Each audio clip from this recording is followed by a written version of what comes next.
Hey guys, today I'll be going over my new updated 2022 Senate election prediction. Going into the race in November, the Democrats, of course, have 26 seats, 29 for the Democrats, and a total of 35 races will decide whether or not the Democratic Party will be able to hold on to the slim Senate majority that they won in 2020. Their victory in 2020 after the election of Joe Biden was not too surprising. Every single president since Jimmy Carter has won the presidency with the Senate in their control as well, except for George H.W. Bush in 1988. But if you do look at the results from 2020, the Democratic Party had a relatively good night. Their victories in the states of Georgia and Arizona, the special election in Arizona as well as Georgia, was really what gave them the victory in the end. Without these two special elections, the Democratic Party would not have won the Senate. They did suffer disappointing losses in both North Carolina and Maine, where Susan Collins and Tom Tillis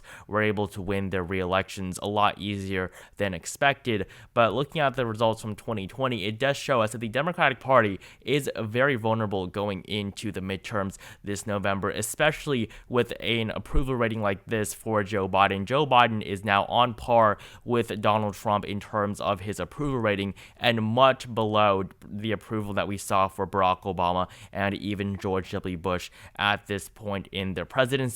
Joe Biden now is more unpopular than George W. Bush was ever in his first 4 years. Same thing for Barack Obama. I think that Joe Biden is definitely weighing down his party at this point in time, although things can go up with what's happening in the stock market, the oil prices, inflation. I don't expect it to be likely that the issues that are making Joe Biden so unpopular are going to be able to go away by this November. The general consensus right now is that the Democratic Party is not delivering on the promises that they made, and that really is growing voter discontent within the Democratic base, and that really is why the Democratic Party is struggling at this point in time. However, the Democratic Party, I do believe, is running much stronger candidates in a lot of the key races, which will benefit them this November. Candidate quality is still a very important factor, although party affiliation at this point has become way too big of an issue in terms of how people vote.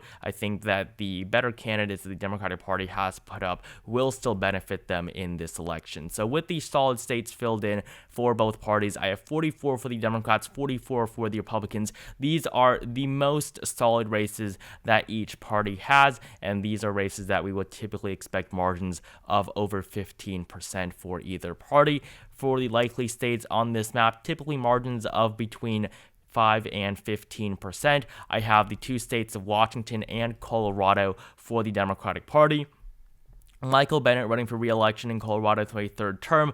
Patty Murray, first elected in the early 90s, will also be running for her re-election as well, I believe, for a fifth term representing the state of Washington. Her margins have not always been so solid, so I think that in an environment like this where the Republican Party is pretty significantly favored on the national level, I do think that state of Washington will be a little bit closer. A solid margin she was able to get in 2016, but the political landscape was completely different at that time. In 2016, the Democratic Party were still favored over the GOP in terms of their chances of winning the Senate.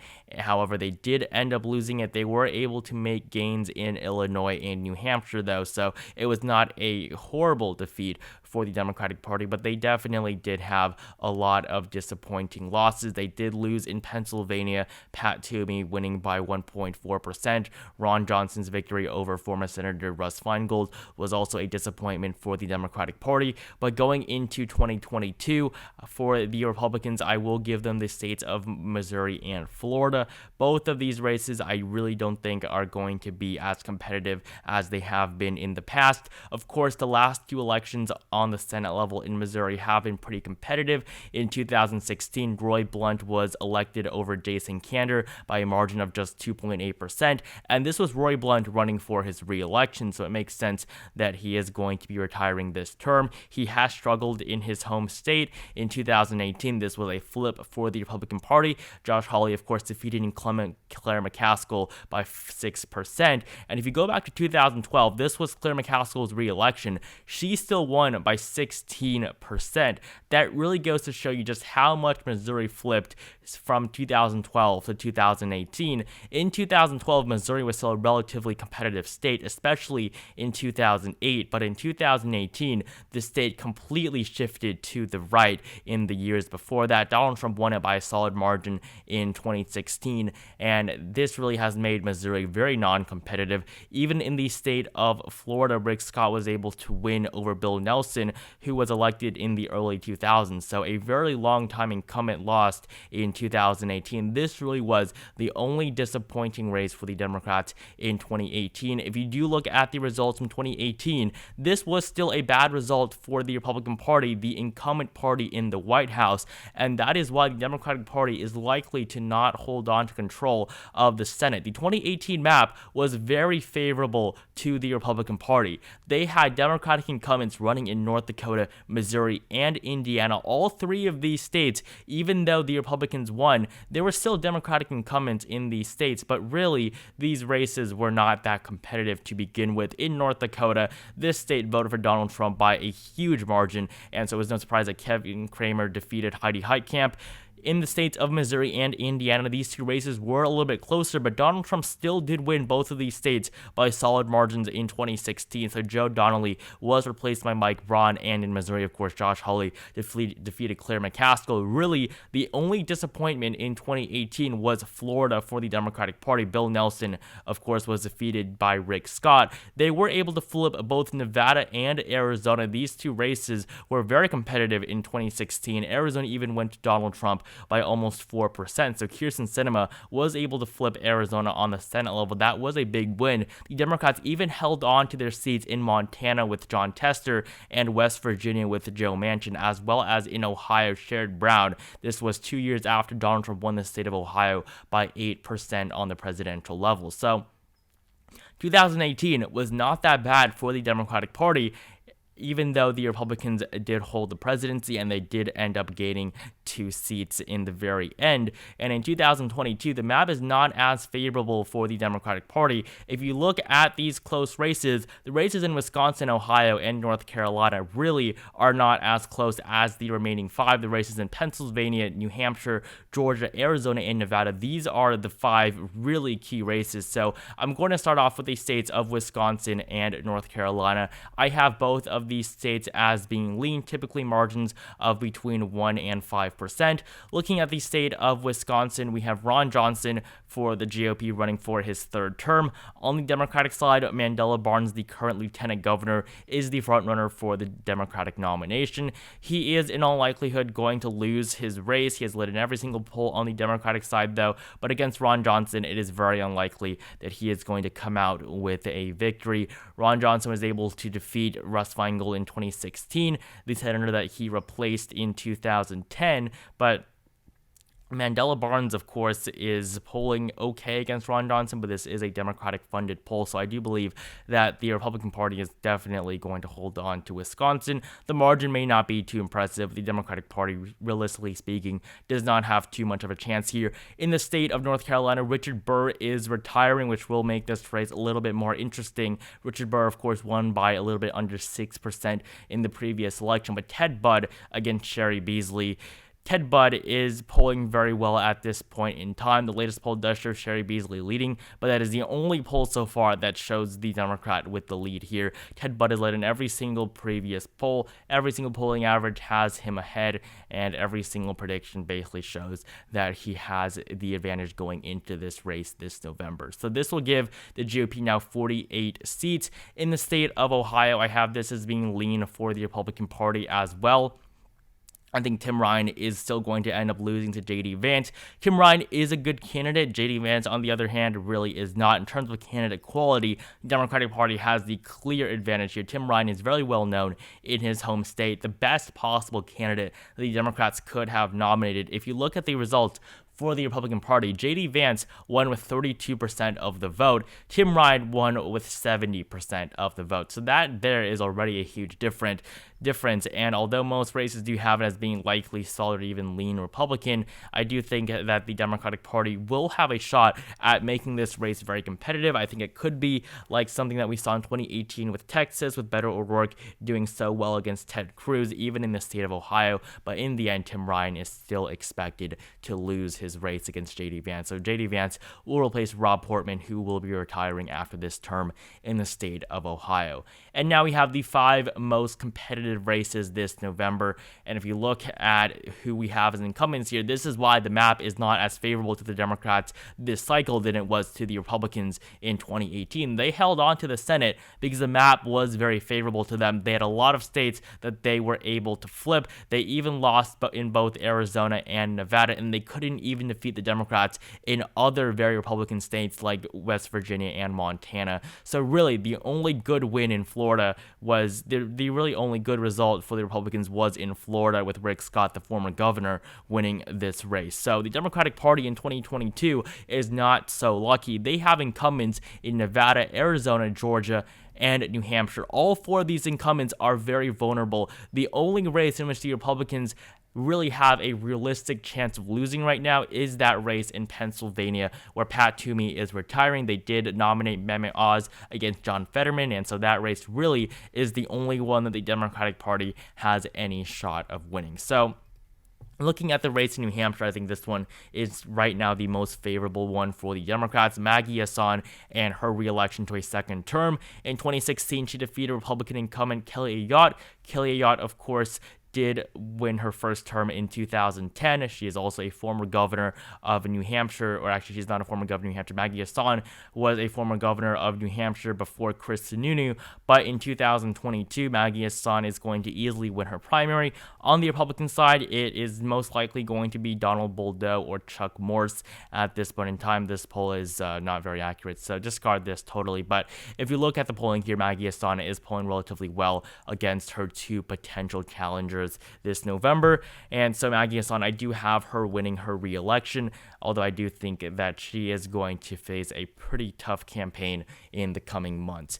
And looking at these final 4 states, these really are the ones that are going to decide the makeup of the Senate. So really, the Democratic Party, in their best case scenario, if all of their incumbents win and they still flip Pennsylvania, the best they can really do is 51 seats. They essentially have no chance in Wisconsin, Ohio, and North Carolina. These races are going to be close. There is a small possibility of a surprise, but in reality, the Republican Party has these races down at this point in time, just with how unpopular the Democratic Party is right now. They have no chance at flipping these 3 states that the Republicans have been able to narrowly hold on to for the last couple of years. Now, in these final 4 states, if the Republicans win them, they can win up to 53 seats. So the Republican Party has a much larger margin of improvement this November because, of course, Nevada, Arizona, and Georgia all have Democratic incumbents.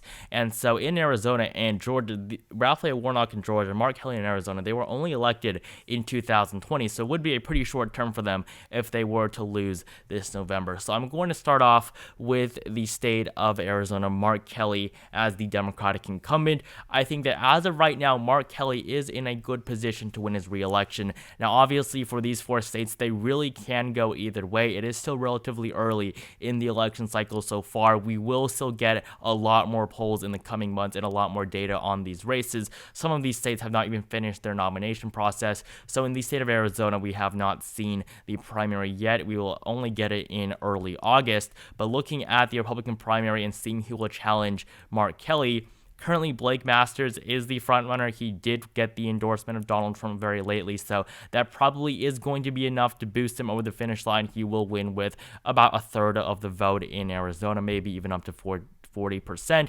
But if you look at all the polling between Mark Kelly and these potential Republican candidates in this very close Republican primary, you will see that Mark Kelly has a pretty significant lead over all of his potential opponents. The Republican Party right now is not doing well in the state, but that could definitely change once they get a candidate, and once their candidate has higher name recognition within the state. I do think that their numbers will go up. So Mark Kelly is not going to win his race by double digits at all. That is just absolutely impossible. He was polling very well against Martha McSally going into his 2020 race. He still did underperform expectations. So as of right now, I have the state of Arizona as being killed for the Democratic Party. I do think they can hold on to it, but really we're going to have to see how this race develops in the coming months. In the state of Nevada, Catherine Cortez Masto is one of the other most vulnerable Democratic incumbents. She will be running against Adam Laxalt, who just recently won the Republican nomination. Looking at the polling between the two, the numbers here are a little bit more favorable for Masto. If you look at the most recent poll, it somehow does show her up 21% against Laxalt, but that is clearly an outlier. And obviously that is not a very trustable poll. So if you look at the other polls that have been released, Adam Laxalt has led in a lot of the polls, and a lot of the polls that Masto has led in were funded by the Democrats, although the polling really does show that this is going to be a very close race. Every single source has it as a toss-up, but right now, Adam Laxalt is a relatively good candidate. He did lose the governorship of Nevada to Steve Sisolak in 2018. He was on an incumbent. It was an open race, but I still think that it will be very difficult for Catherine Cortez Masto. Adam Laxalt is not a bad candidate. I think that he is one of the better nominees that the Republicans have put up. Now, speaking of bad nominees in the state of Georgia, I think the Republican Party made a horrible choice with Herschel Walker running against Raphael Warnock. Herschel Walker is not a good candidate. I think that in terms of winning, he does have a good chance at winning. But in terms of being objective, he is a terrible candidate. He does not seem to know what he's talking about a lot of the time. If this was a 2020 type environment for the Senate elections, Raphael Warnock would without a doubt defeat Herschel Walker, but it is not that type of environment that we're in anymore. So looking at the results, or looking at the polling here between the two, Herschel Walker did lead in a lot of the polls leading up to the month of April. However, the most recent polls do show that this race is a lot closer than it was before. I think that Raphael Warnock can win his re-election, but right now I will give the advantage to Herschel Walker. The polls in Georgia are actually relatively accurate, so we'll see what happens in the next couple of months with the polling in this state, because it really will tell us quite a bit about how the candidates are doing. But as of right now, this is still the state of Georgia, a state that Donald Trump won by 5 points in just 2016. I do think that going into this race, with just how unpopular the Democratic Party is on a nationwide level right now, I do think that Herschel Walker may defeat Raphael Warnock. And finally, in the state of Pennsylvania, this is really the only one that the Democrats have a chance of winning. Mehmet Oz versus John Fetterman. If you look at the polling between the two, Mehmet Oz, of course, won by a very small margin with just 31% of the vote in his primary, defeating David McCormick. But looking at the polling between the two candidates, you will see that as of right now, John Fetterman is polling relatively well against Mehmet Oz. I don't think that he's going to win with anywhere near 9%, but I do think that he does have a good chance at winning at this point in time. Really, for all of these races, these most competitive ones, we really are going to have to see what happens. But at the end of the day, the races in Nevada, Arizona, Pennsylvania, Georgia are really going to be the ones that will decide the balance of power in the U.S. Senate until 2025. So thank you guys so much for watching this video. I have 51 for the GOP, 49 for the Democrats, a clear advantage for the Republicans, although it is a very small one. So thank you guys again so much for watching. Make sure you like this video down below if you enjoyed it. Comment down below how you think the 2022 Senate elections will go. Subscribe to my channel if you have not. Make sure you join my Discord server, link at the very top of the description below, and I will see you guys in the next video.